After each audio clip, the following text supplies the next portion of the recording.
Hello, ladies and gentlemen. Welcome to Triple N Media. I am Dr. NIK NIKAM, and today we are going to look at LED lights. The American Medical Association has come up with some warnings regarding LED lights. Let's learn some basics about LED lights. First of all, what is an LED light? The LED stands for light emitting diode. This is the new kid on the block in the spectrum of lights that are available. First, we started off with the incandescent light, then we had the fluorescent lights, then we had the halogen lights, now we have the so-called LED lights. Here are some examples of LED lights in my study room and in my studio. As you can see, the LED lights are bright and they take less energy, but at the same time they scatter light. As a result, they produce some unwanted results on our eyes and our vision. Let's explore some more. Here are three different settings. On the left, we have an LED light which is only using 10 watts of electrical energy. It looks bright, it looks white, and it looks like daylight. That is the main feature of LED lights. That is, they look bright and they almost imitate daylight. We are talking about mid-afternoon daylight. And in the middle, we have 15 watt cool fluorescent light, which is in between the LED light and the incandescent light. It's brighter compared to the incandescent light. It is cooler. It is not as harsh as the LED light on our eyes. At the other end of the spectrum, we have the grand old ordinary incandescent light. It uses 100 watts of energy to give the same or lesser amount of illumination we see with 10 watts of LED light. Why are major cities all across America racing to replace their old lighting system with bright, sharp, white LED lights? And there are some advantages to using LED lights. There are certain places where LED lights have a place, and there are places where LED lights can be strenuous to our eyes. Especially such bright lights in major streets can be distractive because, number one, they are too bright. Number two, they reflect light too much and it causes a distraction, and it can impair with the judgment when you are driving, and it can cause strain on your eyes. In the long run, LED lights can be harmful in different ways. In order to understand what is the difference in LED light that makes it unique compared to the old grandfather type incandescent lights or candlelight. Okay, in order to do that, we need to understand the light basic physics 101. When a light is emitted from a source, it traverses through the air in the form of waves. The color of the light is determined by the light source. For example, if we burn a wood in a fireplace, it gives red, orange, and yellow flames. And that is reflected in our image, in our mind, as red, orange, or yellow. That is at the low end of the light spectrum. Light is measured in terms of color temperatures, from red being 1000 and deep sky blue being 10,000. And it is measured in units of Kelvin, Kelvin.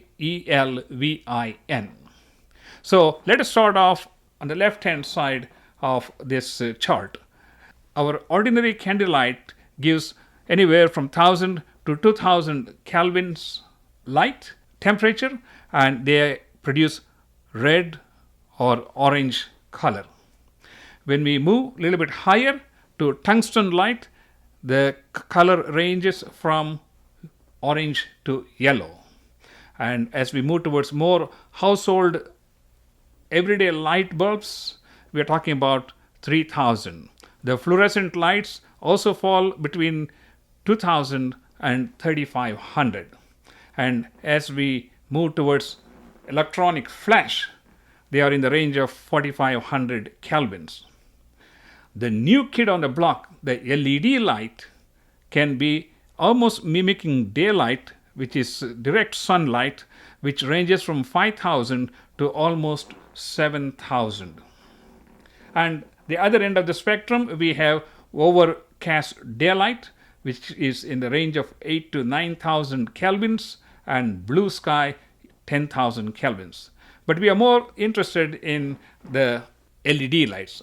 As we move from the left towards the right, there is more blue light coming into the picture, and that blue light can be distractive to our vision, and also it can have side effects. What are the harmful effects of LED lights? As I already told you, the LED lights scatter, they are very bright, they put strain on our iris, the pupil size becomes smaller, and it causes a strain on our eyes. In the long run, it can damage the retina.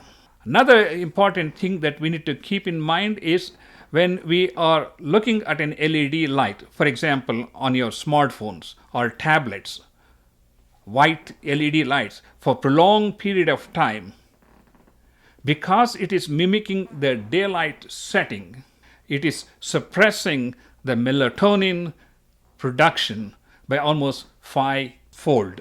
What's melatonin got to do with LED lights? Well, that's where the real story begins.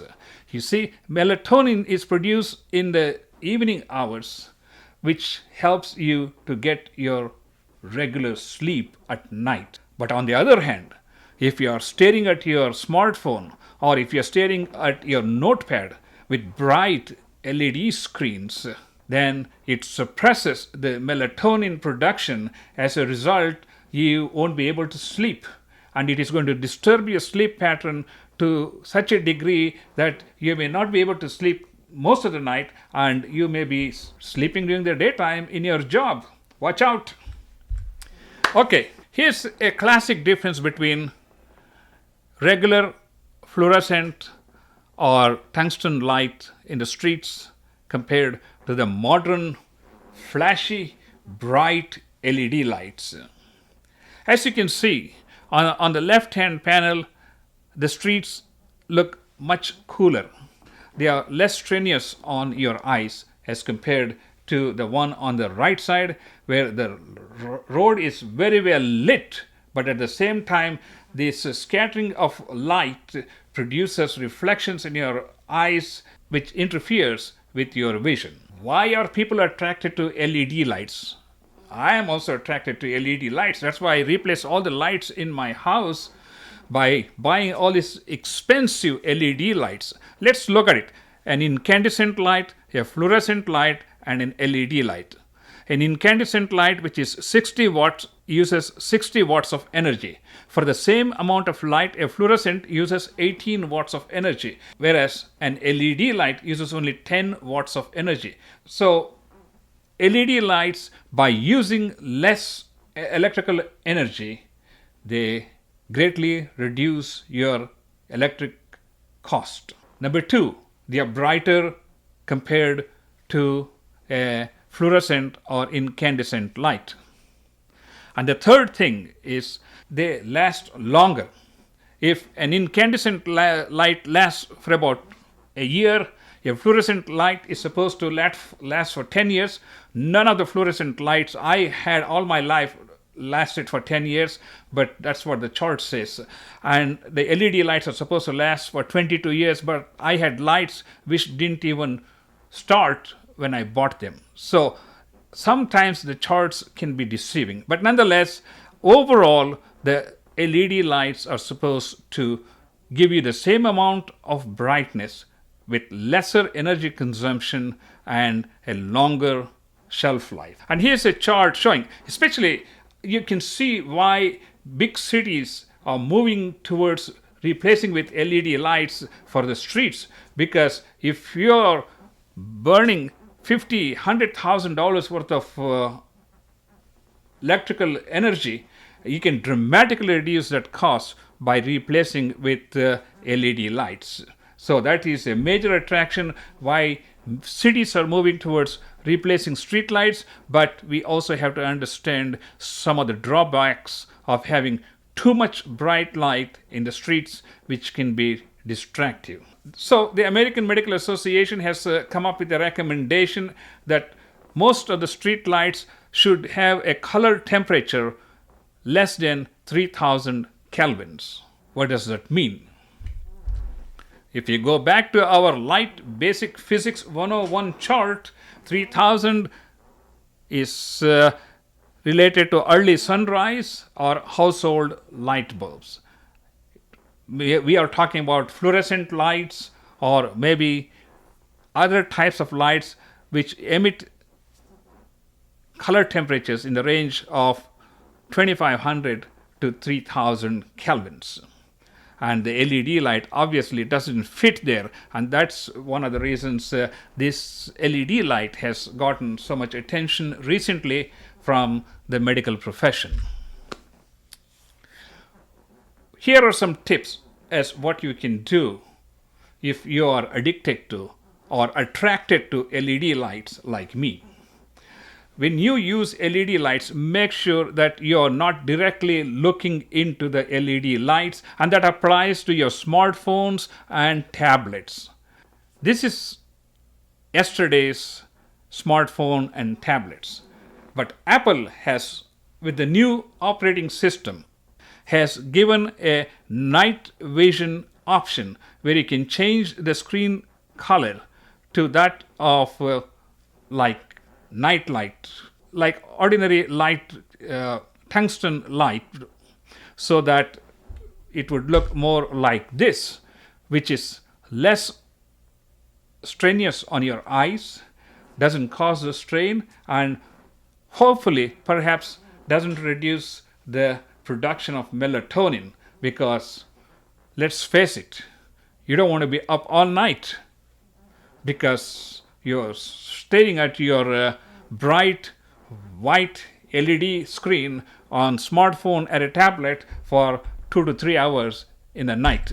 Well, ladies and gentlemen, I hope this has been useful to you and has shed some light as to what are the benefits of using LED lights and what are some of the drawbacks. That doesn't mean that LED lights are bad in every circumstance. It is just we have to decide where it is appropriate.